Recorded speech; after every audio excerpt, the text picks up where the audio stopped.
Lacey Spears is a mommy blogger who's being investigated by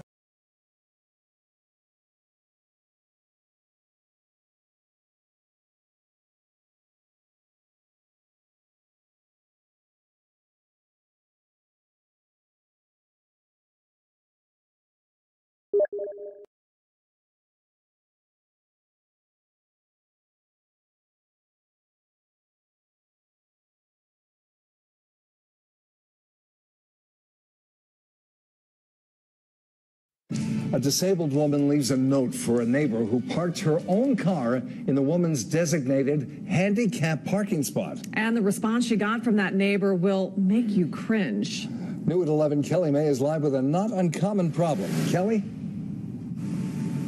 Well, Jack and Deborah, this is Ashley Brady's newly designated handicap parking spot. Her apartment complex made for her right here after all that snow and ice finally melted. Now, when she came home and found someone parked here without a handicap placard or plate, Ashley left a note on that person's windshield. This is the Reno knee that 26-year-old Ashley Brady lost her right leg in an accident last year.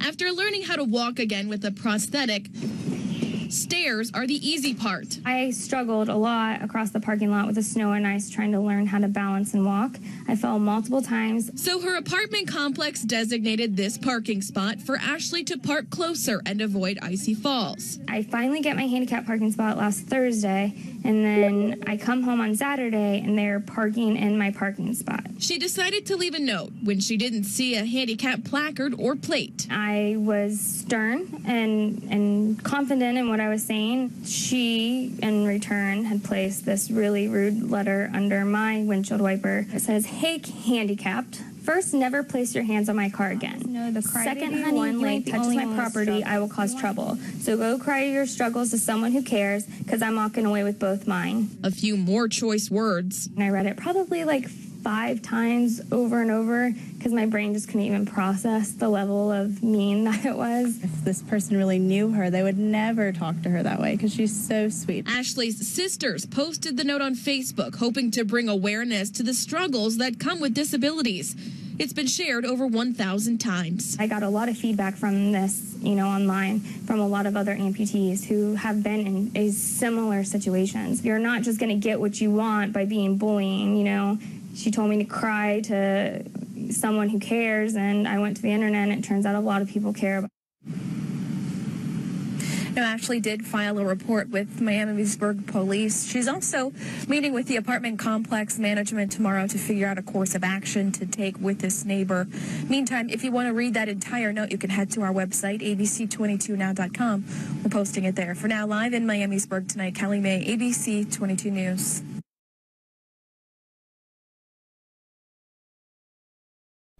People who live in one Bakersfield neighborhood want to know why a handicapped parking space suddenly popped up in front of one of the homes. So 23 ABC South County reporter Chris Ornelas went to the city for some answers. Chris? Well, Jackie, the neighborhood is near Panama and Acres. People who live there say one day last week a handicapped parking space suddenly appeared, and some there don't like it. It's not something you'd expect to see in a residential neighborhood. A handicapped parking space complete with a marked off portion of curb and a sign warning of big fines. This woman who lives in the area has asked us not to identify her. I never seen it like that in a neighborhood before. I've never seen one in any neighborhood. One neighbor told us the spot is unnecessary and makes the whole neighborhood look trashy. 23 ABC went to the city to find out more about the handicapped space. We install handicapped parking spaces if there's a request from any resident. Manuel Fudernan is a city traffic engineer. He says his office gets about 10 applications for special handicapped parking spaces every month and estimates there are hundreds of such spaces all over the city.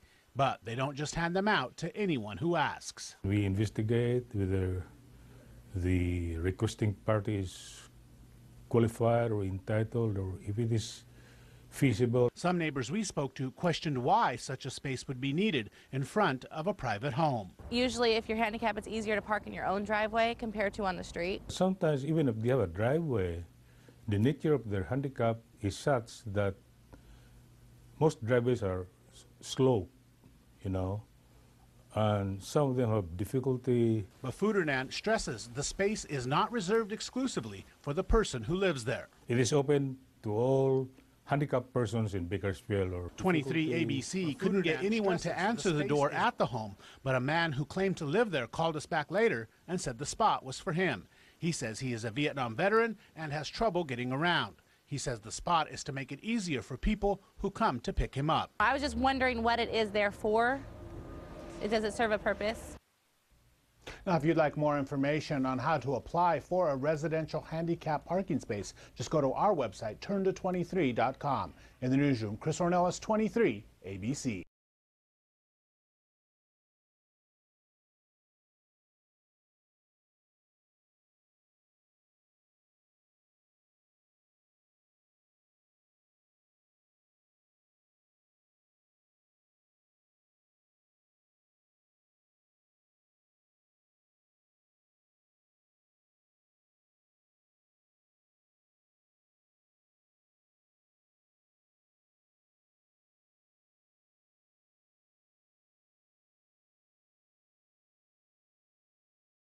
It's almost the season of sales. Time to start listing your house. Next month, as we all know, is the most popular time of the year for it. It's the dream of so many people, a home to call your own. But what if your dream house is somebody else's dream too? About to turn your home sweet home into a nightmare. That is exactly what happened to young couple Jerry and Janice. With a young child and a baby on the way, little pranks at first, but then real danger. Strangers showing up, someone out for revenge against them, playing real estate roulette with their lives. Here's Chris Conley. Before it turned terrifying at the suburban house in sunny San Diego. Every week something was happening, something else was happening. You have no idea who it could be. Someone was trying to rape my wife. It's scary. Before this young couple took note of every act against them. Before they took desperate measures to protect themselves from spikes on the fence. It's always on our mind. That stuff never goes away. To self-defense instruction. I would kind of think about like the escape route. Before all that, in the fall of 2011, Jerry Rice, a former competitive swimmer, was teaching special ed classes for kids with autism. Wife Janice Reuter was a microbiologist at a children's hospital. They had one child and another very much on the way. Right here. How big out to here were you at the time? Pretty big out. Yeah.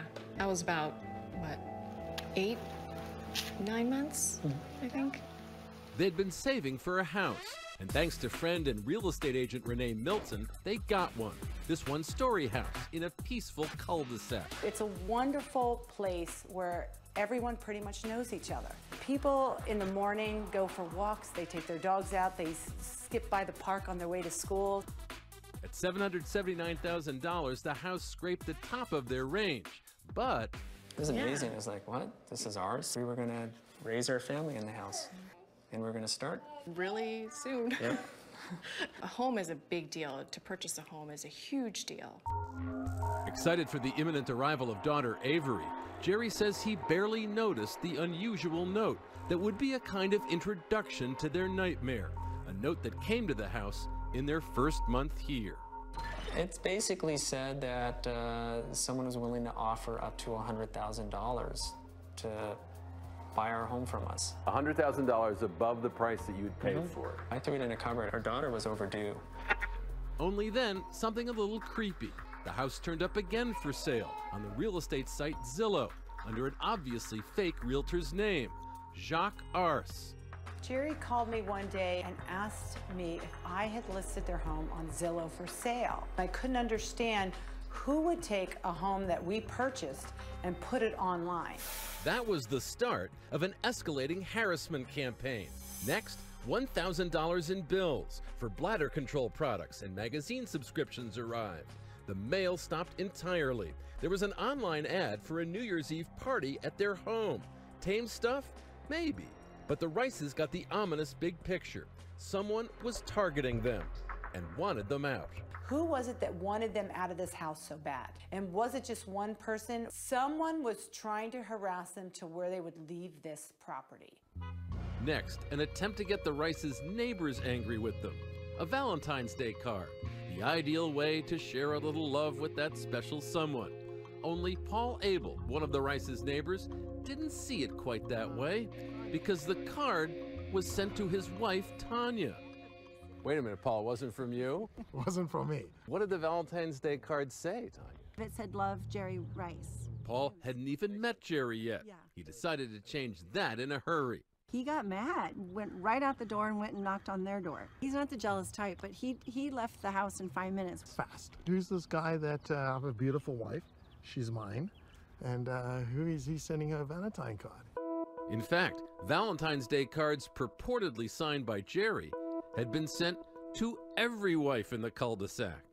You know, it's the same thing I said to everyone. I'm really sorry we're getting harassed by someone. Someone obviously hates us. But who was the hater? With 2 children to protect, Jerry and Janice would never forget the jolt of fear they felt as a cop gave it to them straight. He said whoever was doing it was probably pretty sick. They were probably watching. And that sent chills down my back. Having the police officer tell me that, you know, we need to watch out for our children. It's scary. We were very suspicious of everyone.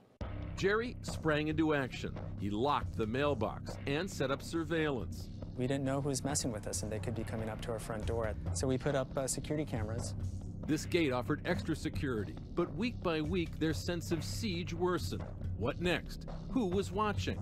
It all haunted Jerry. He became very distant and really focused on trying to protect our family. He would be up a lot during the night. Check all the locks around the house, and then check on the kids. What was it like one of those nights when you just sort of ask yourself, why is this happening to us? Janice asked that a lot. Why is this happening to us? And I was more concerned of who was doing this and where they were going to attack us next.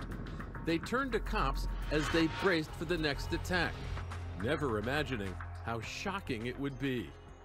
This is your picture, and these are the words underneath it. Carmel Valley Freak Show. Come see me during the day while my husband is at work, and we can get our freak on. You know, my stomach dropped. I was like, oh, okay, now my photo's on there. That's very personal. And your home address, where your children live. Right.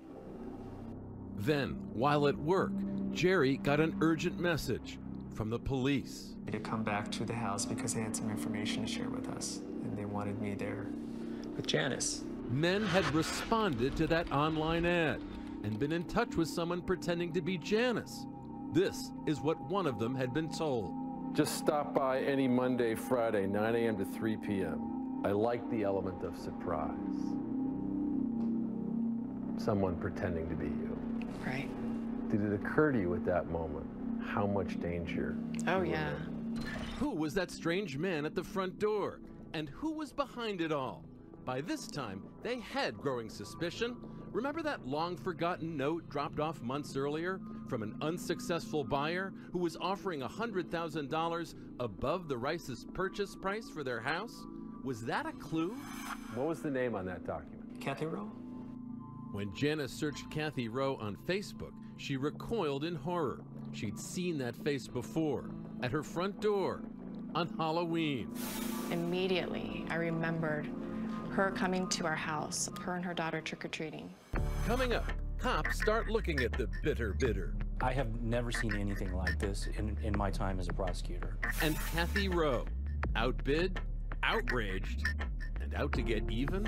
When I walked in, it felt like my house. Yeah, but it wasn't your house. Stay with us.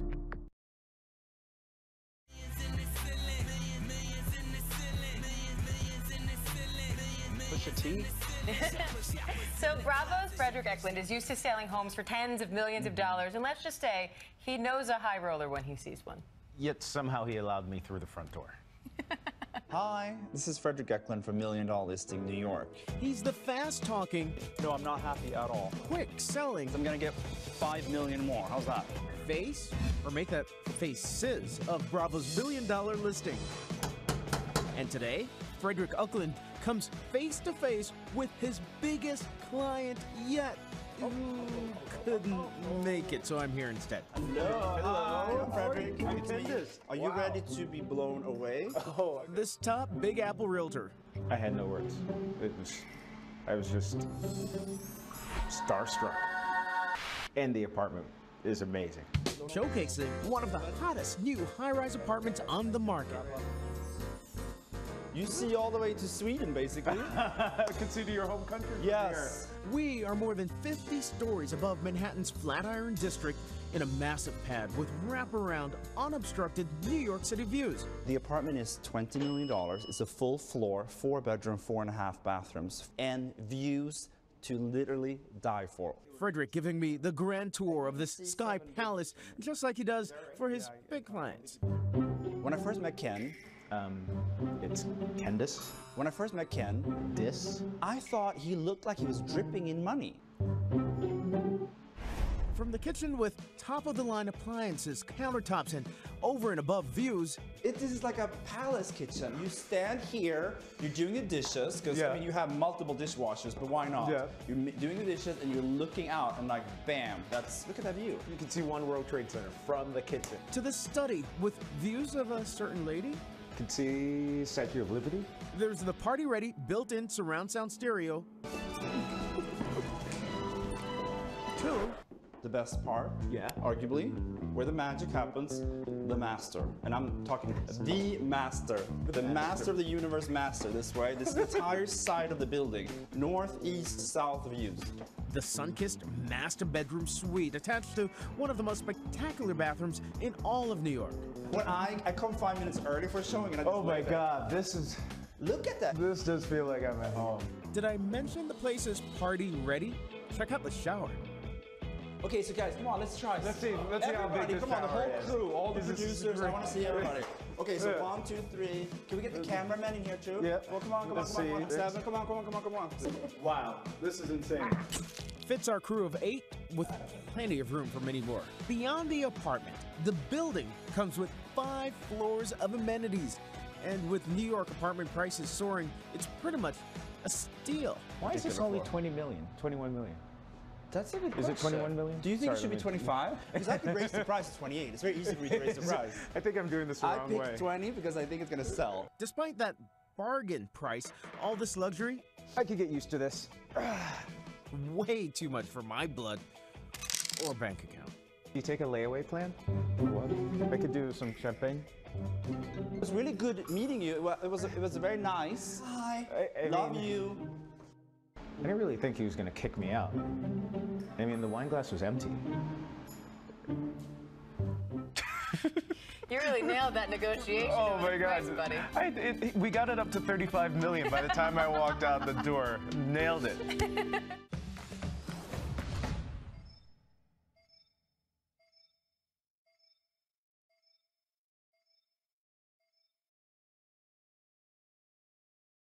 Every once in a while, it's fun to escape reality, to see how the other half lives. On CNBC, Secret Life of the Super Rich, you get to peek inside some of the most extravagant homes. Crazy. And the host, Robert Frank, joins us from Bel Air, California. You guys, we've been waiting for this exclusive look at a $250 million mega mansion that's going to be featured on the season premiere tomorrow. Hi, Robert. $250 million.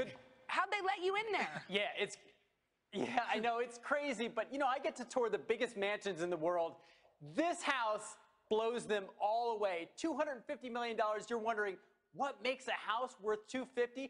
We're going to show you. We're going to start here in the 12,000 square foot entertainment game area. This is like the ultimate billionaire man cave. And we start with not just a bowling alley, but 4 bowling alleys, gold and silver bowling pins, and then a little lounge there with your fur and your leather sofas. And then you guys want eye candy? Here's eye candy. $250,000 candy wall. How's that for sweet? Now, you got foosball tables, you got the pool table. This pool table is $12,000. Now, we all know the wealthy, they have garages, they like cars.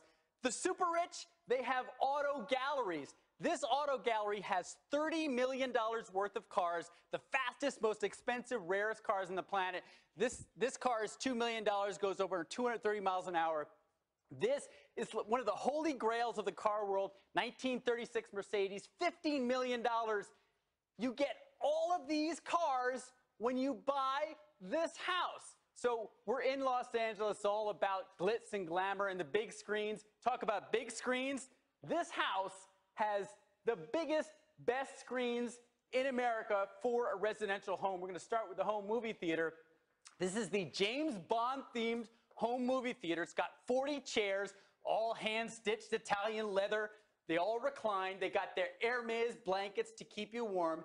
And by the way, there's 7,000 movies preloaded in that theater, so you could watch movies for like 10 years and never run out of movies or games. Now, if that screen's not big enough, there's a bigger screen.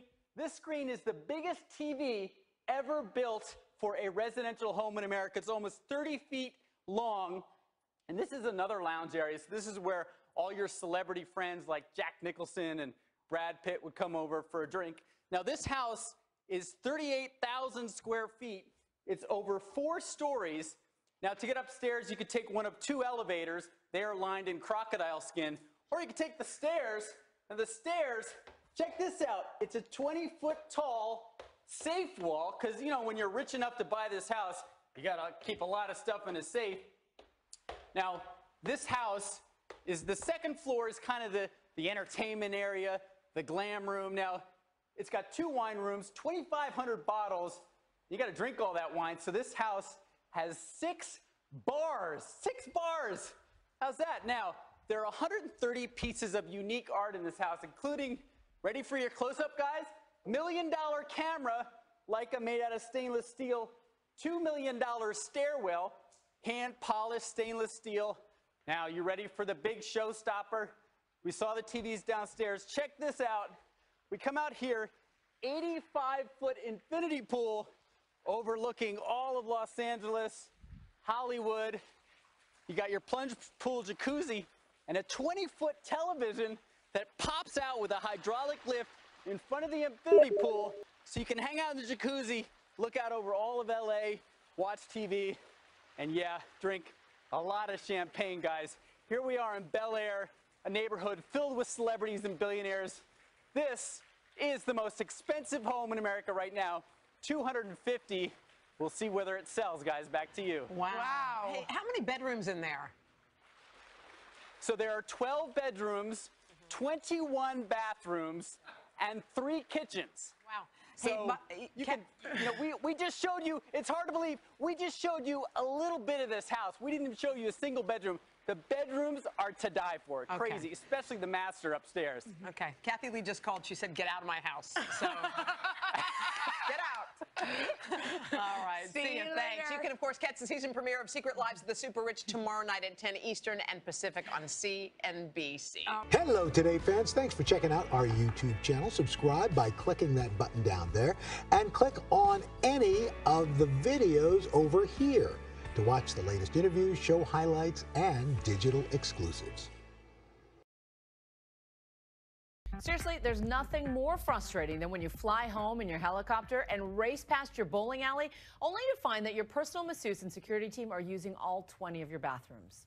Well, if you buy this house, you'll never have that problem again, because it comes with 21 bathrooms.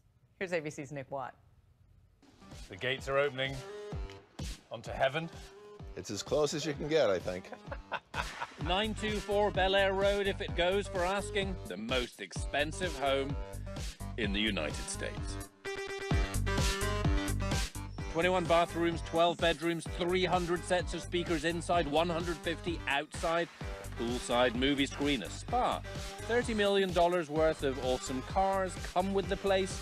A swim-up bar that seats 12, over 100 pieces of art, a $2 million staircase, an Italian glass ping pong table, a 4-lane bowling alley, 38,000 square feet inside, 17,000 square feet of entertainment decks outside, 270-degree views all across Los Angeles. 250 million? 250 million. You gonna get it? I don't want to take any less. This house comes with everything that's here. Everything. Not that. The helicopter also. This is a Bell 222 helicopter. It's the original Airwolf helicopter that was used in the series. And that's with the house? Comes with the house. It is an operational helipad. The problem is that you're not allowed to land here because you get a fine. And wait, there's more. The house comes with 7 full-time staff. Never been done before. You're paying for them? Yeah, for the first 2 years. What I did is they've all been trained over 6 months in the house, and they stay with the house for 2 years.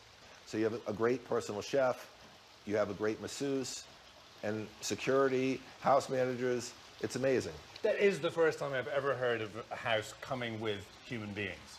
Well, I can't own the human beings. I'll sit down with the potential owner and we'll say, look, are you happy with this team? Is this team happy with you? And if they are, if not, if they want to put different stuff in, I'll be more than happy to pay for them. Almost as fascinating as the house is the developer. Says he's financed the whole thing himself. There was no budget. Everything had to be absolutely the best. There was no budget? No budget. No loans, no partners. You've obviously poured a lot of cash into this. Does it worry you? Not at all. When you build quality, or anything quality, whether it's a quality meal, a quality car, a quality home, there'll always be a customer for it. I just need one. Is this Russians? Is this Saudis? Clearly, you have to be a billionaire to buy a house like this. There's 3,000 people in the world that can afford a house like this. Bruce Makowski made his money in handbags and jewelry, selling some on QVC.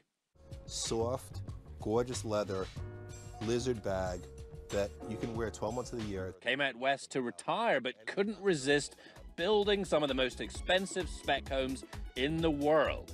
This is 9th. My last home was a guy who had just sold his company for $2.5 billion. I think he was 34 years old. And That's he the just, Minecraft guy, right? Yeah. Marcus Pearson, he came in, he just said, I have to have this house. And paid $70 million. Are you going to retire after this one? No, I have 2 more projects right after this one. They will be more expensive and they will be bigger. There's been a tremendous amount of super wealth that's been generated over the last 10 years. You know, you can sit and look at a big bank account, or you can enjoy your life with your money. People internationally are just falling in love with California. Yeah. His market isn't businessmen turned presidents. I didn't put much gold in the house at all. His market is the even wealthier, the super yacht crowd. The mega yachts that are out there today are people are spending $250, $300, $350 million, and they're buying a ton of them. So what I'm doing is I'm taking that same sensibility and bringing it to homes. It's never been done before. So my niche that I think I've created is to build homes that are worthy of those people that have toys that are more expensive than their home. Yeah, makes sense. He curates every tiny detail himself. Say hello to 7 dwarfs and their integrated TVs. Whatever you do, they do. Nothing's cuter than that, right? You think I'm nuts, I know. No one's ever put onyx on the outside of the house. Some airplane engines that I bought in Paris and had them completely redone and then made tables out of them. And he does love a superlative. One of the most beautiful staircases in the world. The largest swim-around jacuzzi in California. The largest camera in the world and probably the most expensive. There's 2,500 bottles of some of the best wines and champagnes in the world. It comes with the house. The largest indoor screen that's ever been built.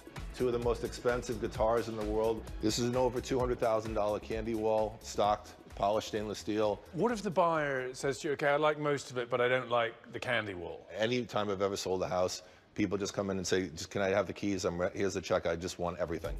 Bruce's big house has been on the market 2 weeks now. He hopes it might sell within 12. I'm not sure how long it's going to take. We'll see what happens. I'm not sure. I don't know. That's part of the fun. I'm Nick Watt for Nightline in Bel Air.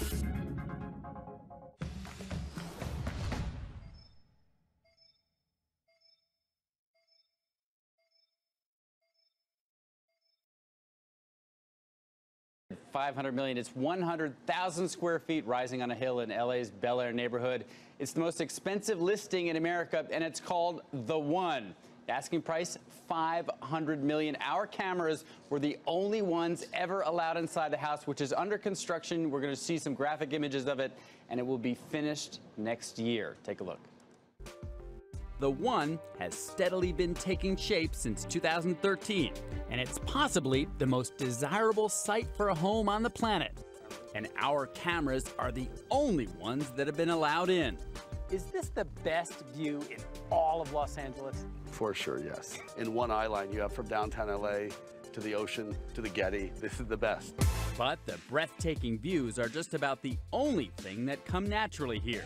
The rest is being built from the ground up with top-of-the-line materials, including a virtual mountain's worth of marble. When it's complete in 2018, this mammoth structure will include a glass-encased library, 4-lane bowling alley, 40-seat movie theater, an indoor-outdoor nightclub, and of course, a room full of jellyfish, illuminated by blacklight, because why not? Speaking of one-of-a-kind water features, the gorgeous grounds will include 4 infinity pools with built-in conversation pods, plus the largest indoor pool in California, and a moat that circles the entire 4-acre property. We are standing in the moat. It'll feel like the house is floating on water. And there are now, crazy price, $500 million. There are now 13 listings in LA of more than $100 million. I can't find a single one in New York. So LA has far surpassed Manhattan in terms of hyper prices. Hey there, thanks for checking out CNBC on YouTube. Be sure to subscribe to stay up to date on all of the day's biggest stories. You can also click on any of the videos around me to watch the latest from CNBC. Thanks for watching. You're about to go inside one of the ugliest houses in the country, at least from a resale perspective.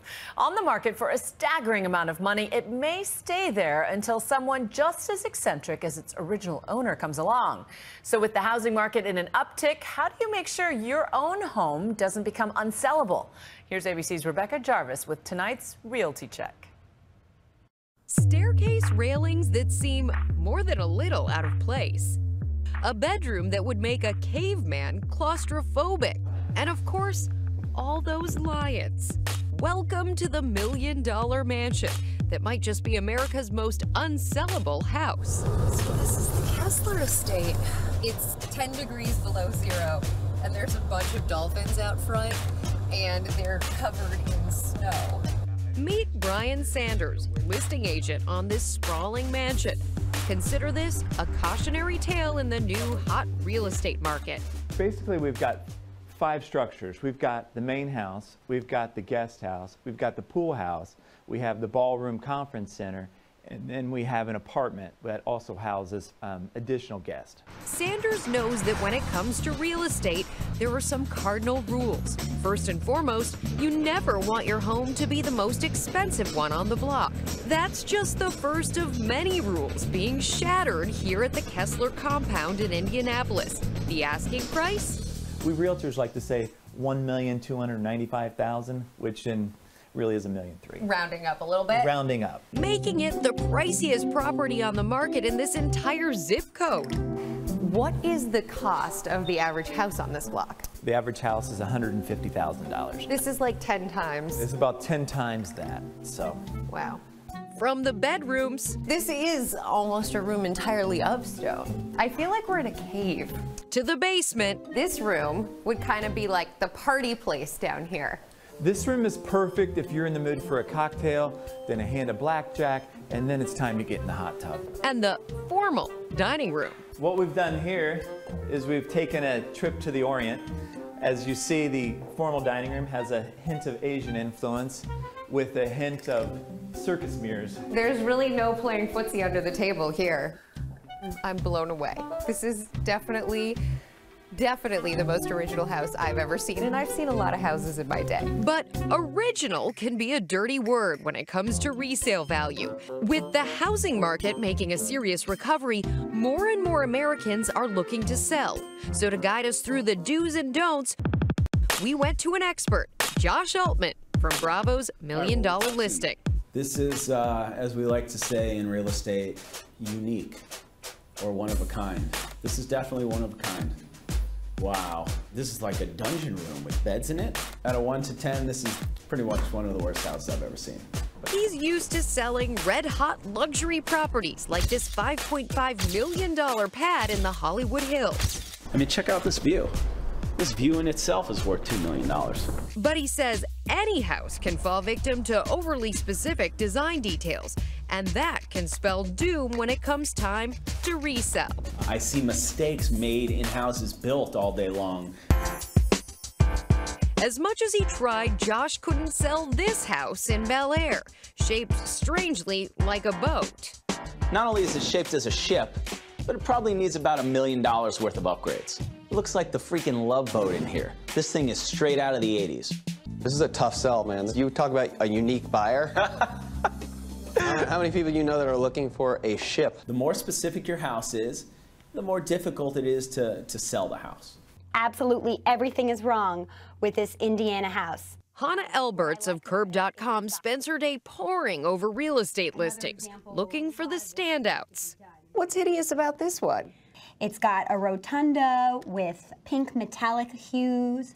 Oh wow, this is the Las Vegas one. It's sort of as if you wouldn't need to leave your own home in order to get the vibe you would at the, at the Venetian or Just put Caesar's a roulette Palace. wheel right there, and you're right, good to go. Right behind the bar, I think.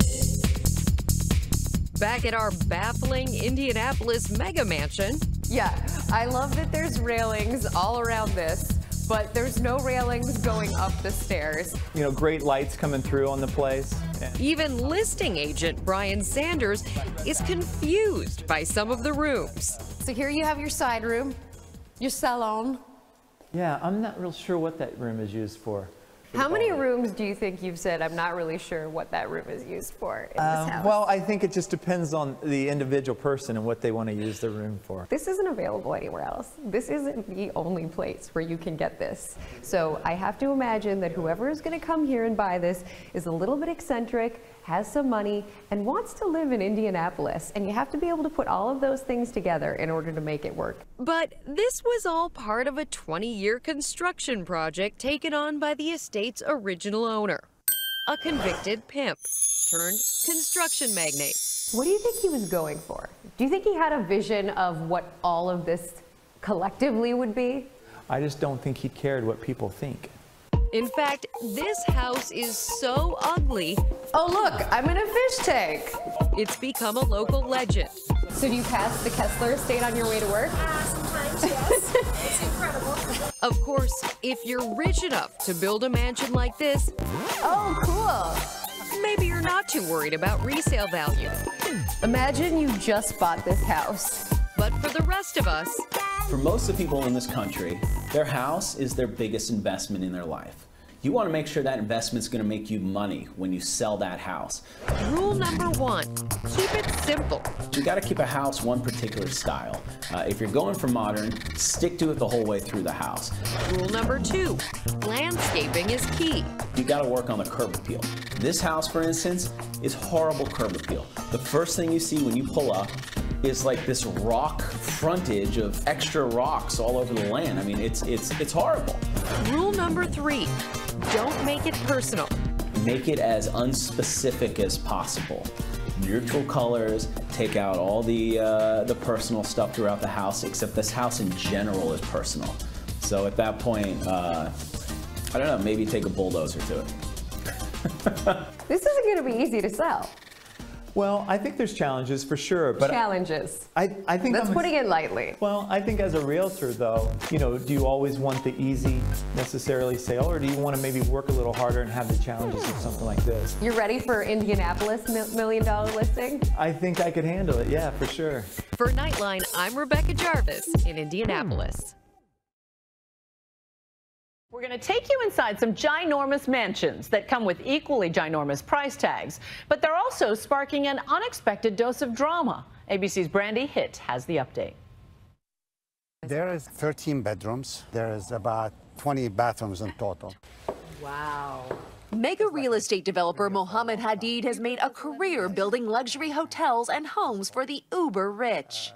Hello, ladies. Such as this one, showcased on Bravo's reality show Real Housewives of Beverly Hills, featuring Hadid's ex-wife Yolanda Foster and It Girl daughter and model Gigi Hadid. We just brought in all these olive trees from Northern California. But these days, Hadid is not making many friends in Beverly Hills or in even more exclusive Bel Air. This is actually one of the medium-sized ones. This is about, I would say, 30,000 square foot home. Yeah. Some high-end developers seem to be done with mega mansions, tearing them down for the new giga mansions. And nearby residents like Jennifer Aniston, whose house is 8,500 square feet, are fighting back, voicing outrage to city officials. The very idea that a building of 90,000 square feet can be called a home seems at the least a significant distortion of building codes. This 50,000 square foot mansion, built and lived in by Hadid, has a 300-seat ballroom, Turkish bath, large infinity pool, and a 5,000 square foot guest suite. Why build homes this size, this big? There's a need for it, and you have a customers asking for it. The ultra-rich living richer. He says a new generation of global billionaires is driving this construction boom. This is not your typical in-home theater. And they want it all. They expect to have a theater in these mansions, from 20 seats up to 50 seats or 70 seats. What is the #1 amenity buyers are looking for when they are purchasing a house of this magnitude? Entertainment area. They want to have the splash to have a 200-300 people party. They need to have several bars areas and an outdoor area. Something specific about a house that is different than anybody else. That includes outdoor landscaping that feels like a resort, a swimming pool that stands out, maybe 2 or 3, and the best location. Luxury mansions soaring beyond 20,000 square feet are popping up on street after street, some 40,000 square feet, and some reaching a staggering 90,000 square feet, bigger than the White House and Taj Mahal combined. This estate called Liongate boasts a 3,000 square foot master suite, 3 living rooms, and a saltwater pool. It recently sold for more than $46 million. To some, this kind of giga construction seems more like a giga invasion. Brandy, this is the backyard, the wonderful part about this house. Just yards from entertainment attorney Joe Horacek's front door, this 30,000 square foot wall of glass, steel, and cement is being developed by, you guessed it, Mohammed Hadid. Do you feel like he's invading your privacy? I feel the privacy is completely and totally gone. Horacek says for 15 years he's lived a quiet life tucked away in the hills until Hadid bought the house above him, tore it down, and began excavating thousands of cubic yards of soil from the hillside. And what do you see when you look up there? Personally, I see the Starship Enterprise, and I get very angry also. What's your biggest concern? Biggest concern is a combination of the total invasion of privacy, the total disregard, which I believe Mohammed Hadid has for the building code and for the safety of living beneath it. You think the house could end up in your property? I think there's clearly that chance. The city of Los Angeles is not happy either. They issued a stop work order after building inspectors found that Hadid added several unapproved features to the house, including this underground in-home theater. You had your permits revoked and a stop order on construction. Correct. Why was that? Well, the neighbor have complained to the city, and they decided that they want to look into it. We got our permits correctly. You can see the ocean from here. So you can see it's it's kind of modern home. Hadid showed us the property from his perspective, where you can see Horacek's house directly below. Whoever is going to live here is not going to stand here, look down, you know, and he can do something with that. He can put shrubs, he can do other things. Since our story first aired, Hadid has gone back to the approved building plans. His attorney telling us it's going to be simpler to remove those add-ons now and have the house comply with the original set of plans so that our client can finish the project. And when it is finished, this giga mansion will have 2 wine cellars, a moving bar that swivels, and a wraparound infinity pool. You have the people who have the yacht, and they have the plane, and they have the house in Santorini, and they're buying a house in LA. Real estate expert David Kramer says this high-end building boom started with the sale of famed TV producer Aaron Spelling's 56,000 square foot home.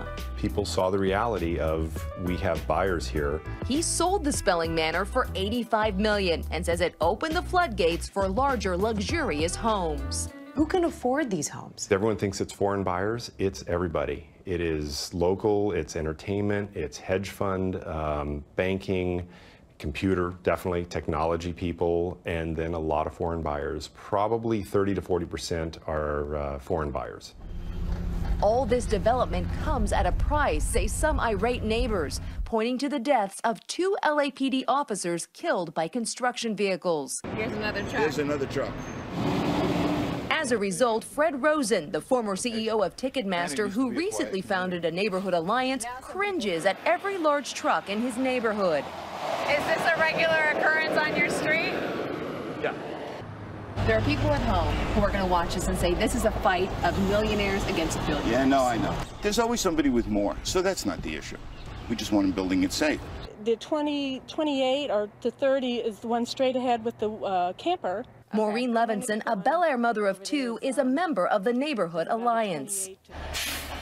She became sort of a modern-day video vigilante over a massive 90,000 square foot property up the road from her. Hi, are you at the construction site up here? There's wildlife here, and that's the way Bel Air used to be.